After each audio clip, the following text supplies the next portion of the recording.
Good evening, everyone, and welcome to the monthly meeting of the Ward 2 Democrats. My name is Juan Ulloa, the chair of the organization.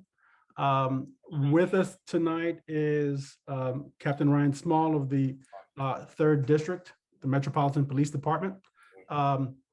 Basically, this is just a conversation around safety.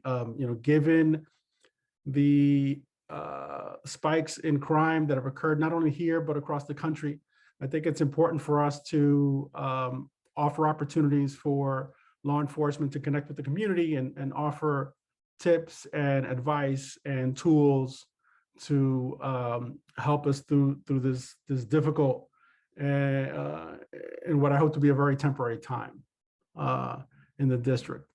But with that, I'd like to introduce Captain Small. If you could introduce yourself and give us a little background on what you do at the 3rd District with MPD. Hey everybody, I'm Ryan Small. I'm the captain here in the 3rd District at the Metropolitan Police Department. Our district is broken up into 3 sectors. The sector that I represent is Sector 2, so that covers PSAs 305, 306, and 308. So to give people a more familiar idea, that includes Shaw, LaDroit Park, the North Capitol Corridor, and those are really like the biggest areas, including like U Street, a large portion of U Street, and then the New Jersey Avenue corridor as well, down towards New York Avenue. And then on the other side of that, it becomes the 1st District. So I might represent, I'm primarily responsible for Sector 2. We have 3 captains here, and we assist the commander of the district, Han Kim, with the entire district. So we all have a working knowledge of pretty much the entire district and the goings on and what might be concerns for anybody in particular. I've been here almost a year. But prior to that, I was in the 5th District, and the part of 5D that I worked in as a lieutenant over there borders the North Capitol Corridor. So it's the northeast side primarily that I had when I was over there. Before that, I worked in some of the other districts, 4th District, 6th District, and I was an officer in the 5th District when I began. And I was there for about 12 years before I moved on to some of the other places. As far as a presentation goes, I don't want to waste anybody's time with statistics and things that aren't going to address what anybody would like to talk about. I'd like to take an opportunity to really kind of dive into it and, be able to address whatever you all have that you'd like to discuss, and not waste anybody's time, and be able to address that as much as possible. So however you guys would like to proceed, I'm happy to work with you on that. So folks, feel free to unmute and ask your question, or if you prefer, toss a question into the chat and I'll relay it to the captain.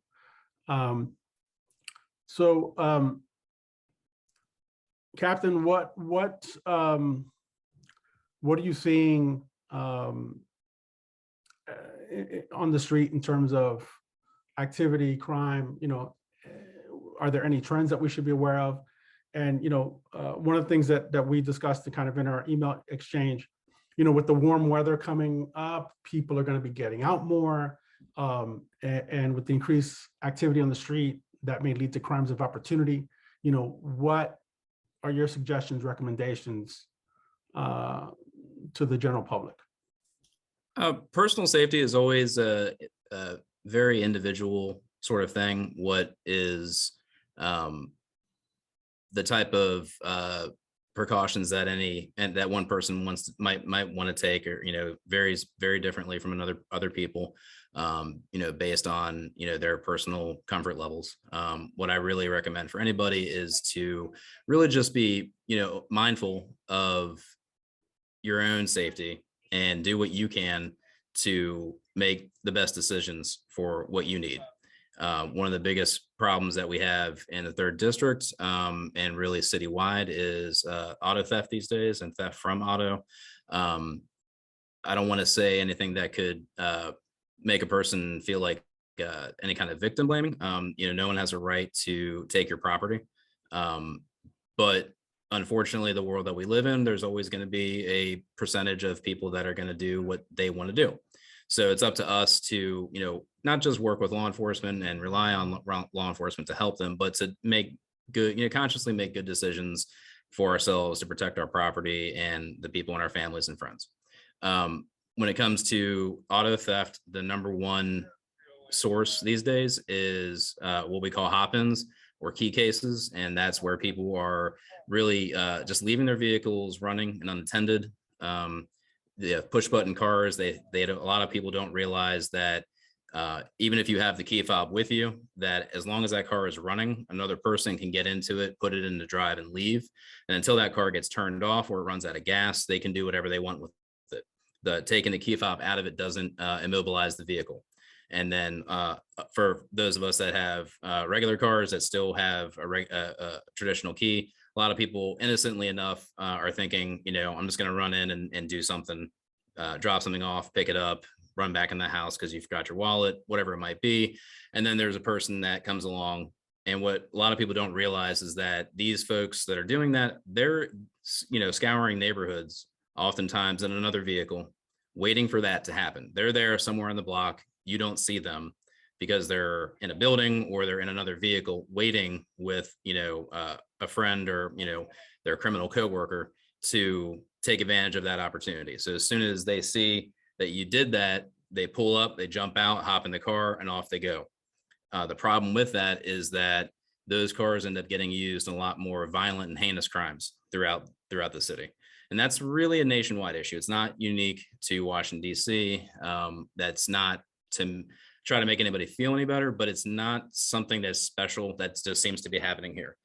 So one of the number one things that people can really do is just make that conscious decision to not leave their car running and unattended. Take those keys with you, put your valuables where they can't be seen. If you're going out for the night someplace, don't telegraph and broadcast to the whole neighborhood the types of items that you might have. When they see you, stop, get out, and then put them in your car, in your trunk, or whatever it is. Those people are waiting, and they see it. They know as soon as you leave, all I need to do is get into the car, go to the trunk, go to wherever it is. They can take your stuff and leave. Other than that, package theft is a huge problem. That's really a crime of opportunity. And one of the best ways that we fight that is with the private security camera incentive program that we have in Washington, D.C. Whether you're a business or a private resident, you can get reimbursed for up to $700 towards the installation of these cameras. The reimbursement process is very, very easy and very fast as far as government paperwork goes. I don't think I've ever seen anything that's as easy as that is. It's very, very low on the bureaucratic red tape. Pretty much all you need to do is submit the documents for what you purchased, show that you're a resident or a business owner here in the city. You'll get your money back very soon. The only thing that you agree to is that if the police department thinks that the camera you have could have captured footage, you just agree to allow them to look at it. Doesn't mean that the police are going to show up and look at your cameras just because they feel like it. We do it when we have a specific need. We're doing an investigation. A lot of the people that are doing those crimes, it's kind of their forte. It's what they do. And a lot of our officers are able to recognize these people that are doing that because they're frequent flyers, as we call them. That's their thing. That's what they do. We know who they are by seeing them. And because it's a crime of opportunity, catching one person doing that, we're able to close out a lot more cases when we have that footage, and we can tie them into a particular neighborhood or even just a block where they've hit repeatedly. And then in addition to that, one of the things that helps us the most is when the neighborhood and just the community kind of gets involved and participates in the court process with victim impact statements and explaining to the court, how this impacted their family, their lives, their livelihood, their work, and the neighborhood that they live in. It helps the judges to be pointed in the direction of how this is the impact that it's had, so that they have more of a reason and less of a cause to not treat it as serious as it might be. So those are two major things that I really encourage people to participate in. And then in addition to that, we do have violent crime here in the 3rd district. Our violent crime rates are not what we have in some of the other parts of the city, but our goal is zero violent crime, of course. the reality of achieving zero is elusive, but it's a noble cause, and that's what it is that we do.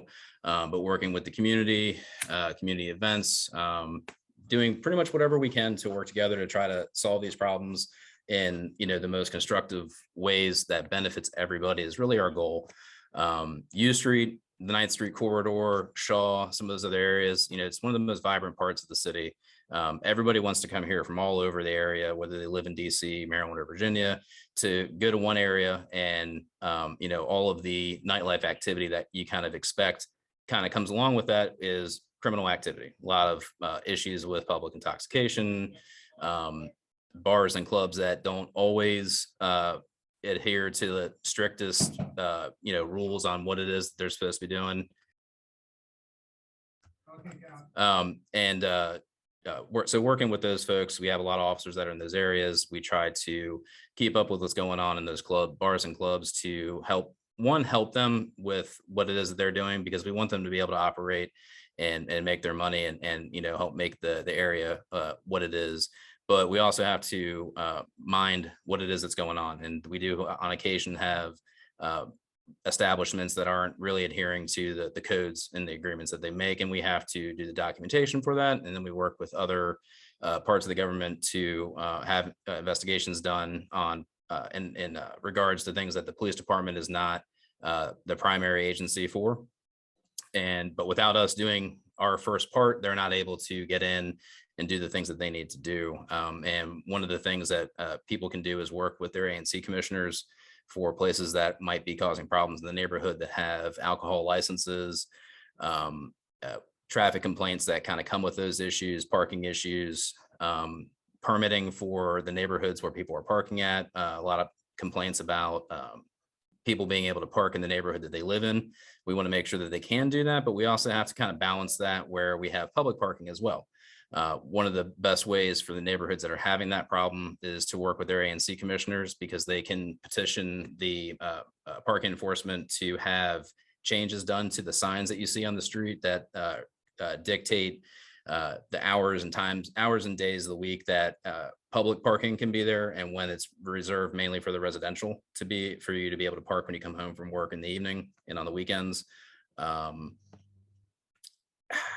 Honestly, other than that, I could do this for hours, but I want to make sure that I address any specific concerns, the things that are making people feel unsafe, or that they just don't necessarily know the process to, whatever it might be.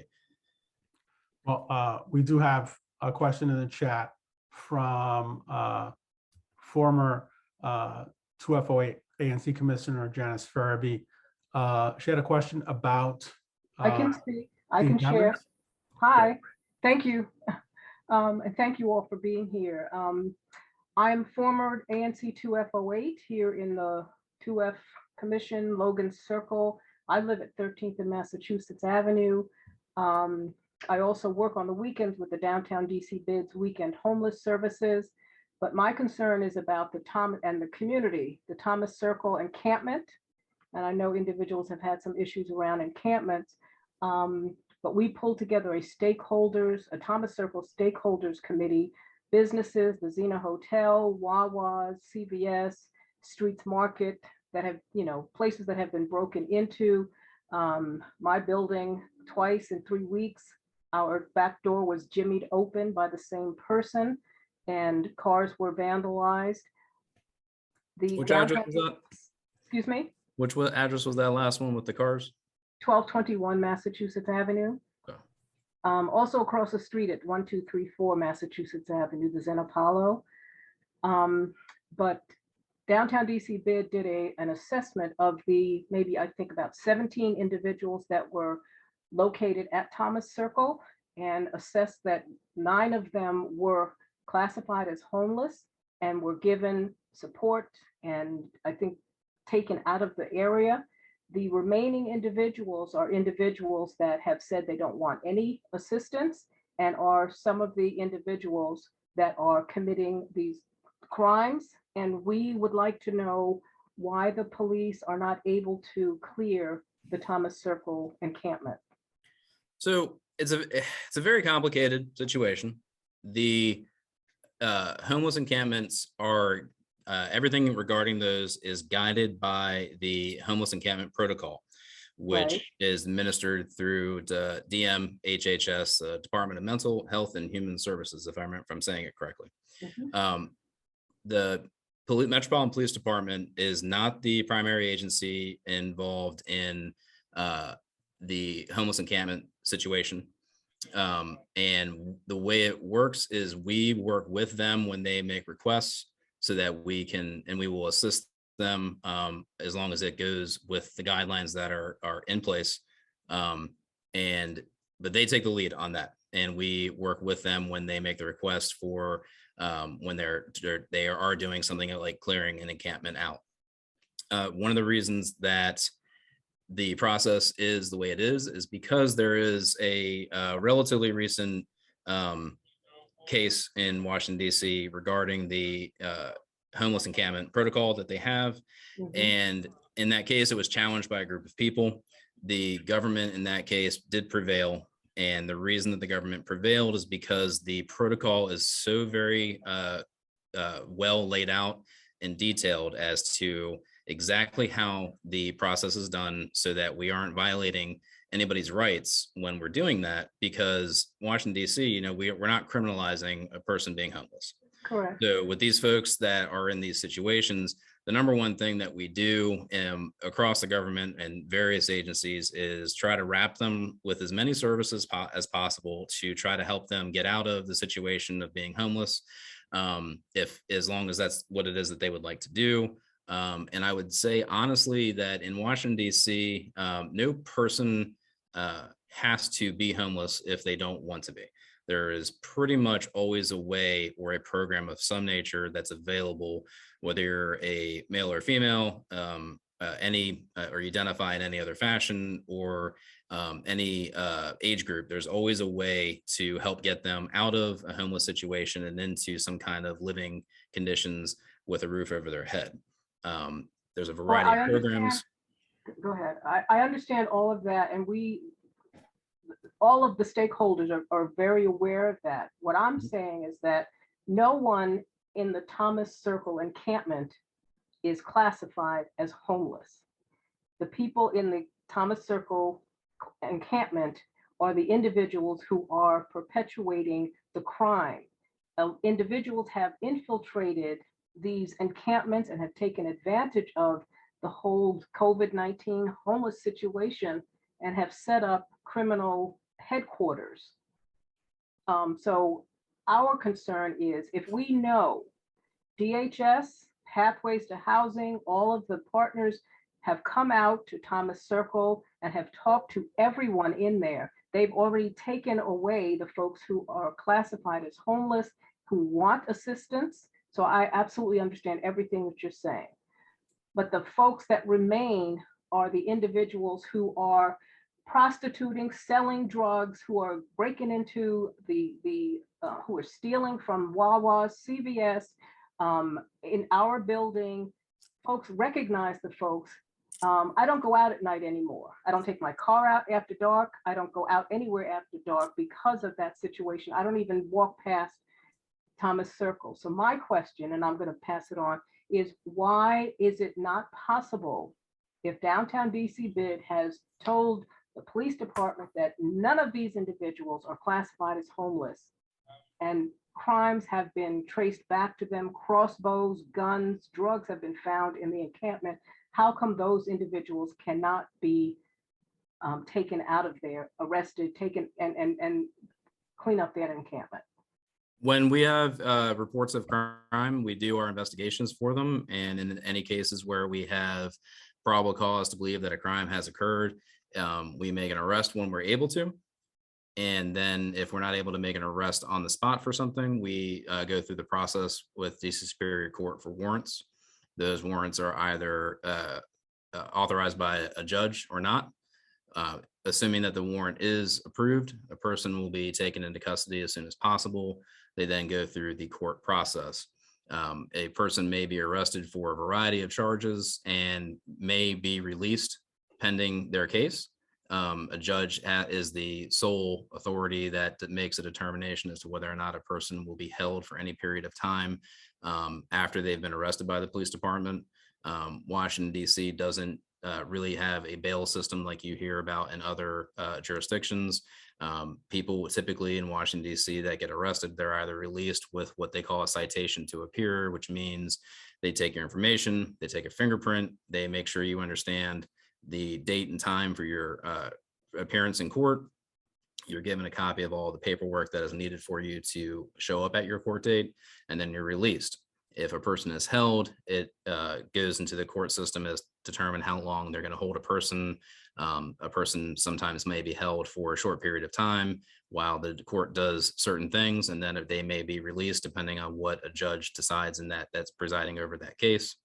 Once a person is released from court, the court is the one that makes the determination as to whether or not a person has any sort of stay away orders, meaning they can't be in a certain location, a certain block, or even in a lot of cases, just a very specific address.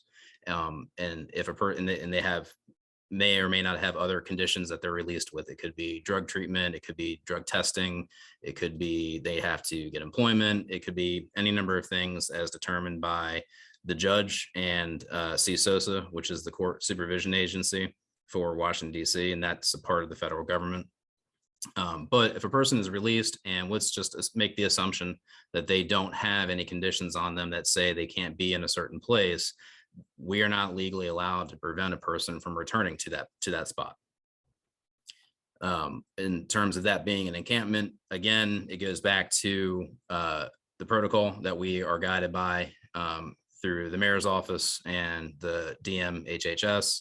The Metropolitan Police Department does not clear encampments. That is under the sole authority of DMHHS, and we assist them when they ask us to help them. And those circumstances, the majority of the time, the police department is not the one that's actually going in there and doing the clearing. That's done by a variety of agencies that work with DMHHS. We're there for security reasons to make sure that everybody is safe and nothing happens to anybody while we're there, while they're there doing the clearing of it. But the police department is not going to clear an encampment out. We're not allowed to do that. Thank you. I can forward you when I get a chance the case if anybody would like to read it. It's kind of long, a lot of legalese, but it does really clearly lay out the rules about how the encampment system works and the protocol for it.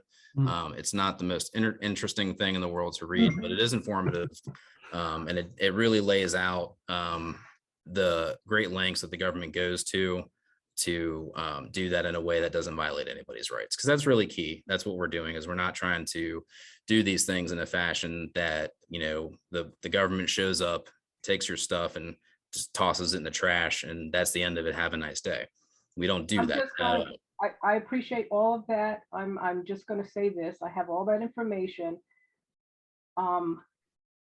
We as residents and the businesses who are starting to lose business because of the criminal element in the encampments, and I'm not going to hold up anybody, would just like to know how to protect ourselves. Hotel Zena has had to lock their doors now because of those individuals. Streets Market has had to block up their windows. They've had threats to individuals. So like I said, I'm not going to hold up. I have all that information that you've just given us. We would just like to know how we are supposed to protect ourselves from the criminal element that are selling drugs, have weapons, are threatening, follow people, and are threatening individuals and physically harassing them. And they stem from the encampments. I'm going to hand it over to someone else, but thank you very much. Just real quickly on this, the best way for us to handle that is, you know, please call us for whatever it might be, and let us work with, not only just do our investigations, but work with whoever it might be that's calling. So I really encourage people to work with us so that we can talk with them and meet with them and get the information, get all those details. A lot of times people will call because they see something, but they don't make themselves available to be interviewed. And that can really go a long way and help us with really getting cases solid. And, you know, we understand that people don't always want to, you know, broadcast to the whole world that they're talking to the police. We're fine with that. We understand it. The only thing that we ask is that you just consider working with us so that we can, get that information from you in a way that makes you comfortable. We can do it on the phone. We can do it over the internet like we are right now. We can, make arrangements to meet with you some other place, any number of things. But the more the community will work with us to really tie up any loose ends or any kind of avenues that aren't getting explored in any particular case, it really helps us to take them a lot further than without. Thank you. Thank you, Janice, for your question. Actually, my dentist is located in that building, and I know they've had some situations, and so I understand what she's saying. I know that area pretty well, but definitely that area needs improvement. But hopefully we can collaborate as members of the public and MPD to help improve that situation very quickly. I know you're pressed for time, Captain. There's just one more question in the chat that I wanted to make sure I addressed. So Walter had a question. Walter, you still on the line with us? You mind? Yes, I'm here. Thank you. Yeah, so I'm sure we all heard about the recent dog nappings at gunpoint, I believe late last week into the weekend. So that's obviously disturbing. But my question is do you have any advice on, obviously you have to take your pet for a walk. Sometimes that's nighttime, some things are out of your control. So just curious to see if there's any advice on how to protect ourselves and our pets.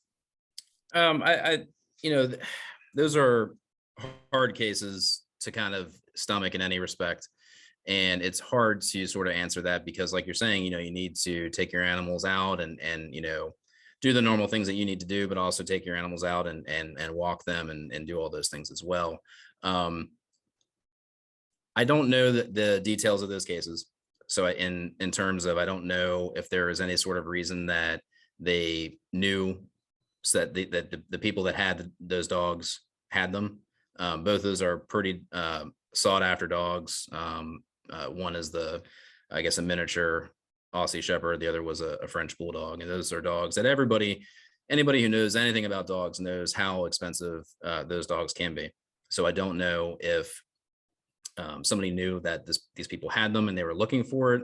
I think when it comes to social media, everybody should really do a personal assessment on what they put online, letting people know, where they live, the neighborhood they live in, their animals, even their kids. The more you put online like that and social media platforms, you're really whether you realize it or not, you inadvertently are advertising to people that could be looking to do harm. So aside from that, I really encourage anybody to make sure that they have their dogs chipped, so that we can identify and locate them. Those microchips that they put in the dogs are virtually painless, and you can't change them. So once those dogs are found, they have a wand.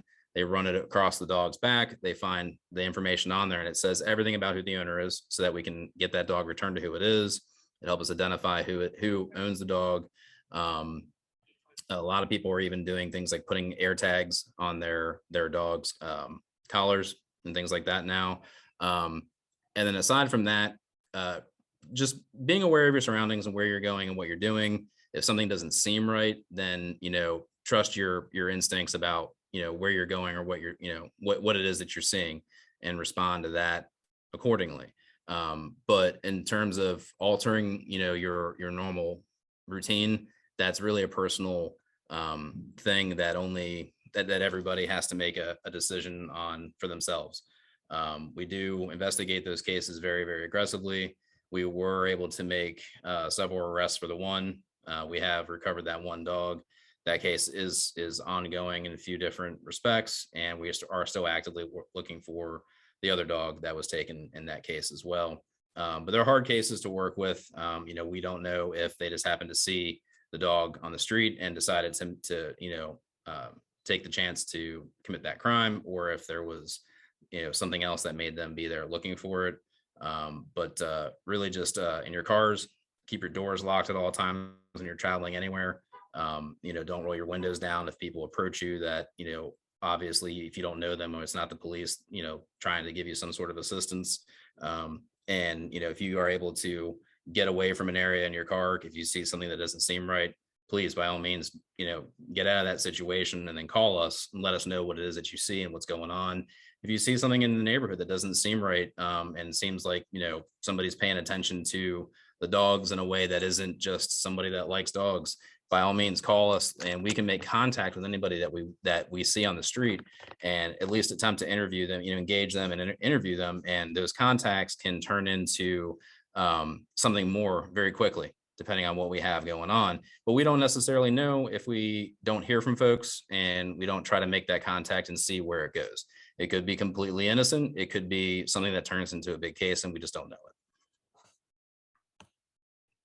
Great. Thank you, Walter.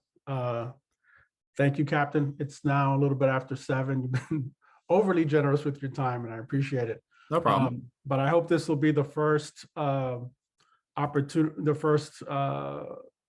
of many for us to get together and have constructive discussions. For our part, if there's any information that you feel you'd like to share with the general public, we're at your disposal. We are a democratic organization, but as part of what we do, we want to make sure that Ward 2 residents are well informed and have resources available to them. So if we can help you in spreading the word, we will. But with that, thank you again for your time, and I look forward to seeing you soon. Not a problem. Let us know if you need us to come to any other meetings. Online meetings are one of the easiest ways for us to do that. In-person meetings, it might be a little more difficult, but we're happy to work with you in any way that we can. If you have any events that you might be hosting that you might be interested in having some of our community outreach officers attend, we can discuss that and see what we can work out as well. Excellent. Appreciate that. Not a problem. Thank you very much, and you have a good night, sir. Have a good evening.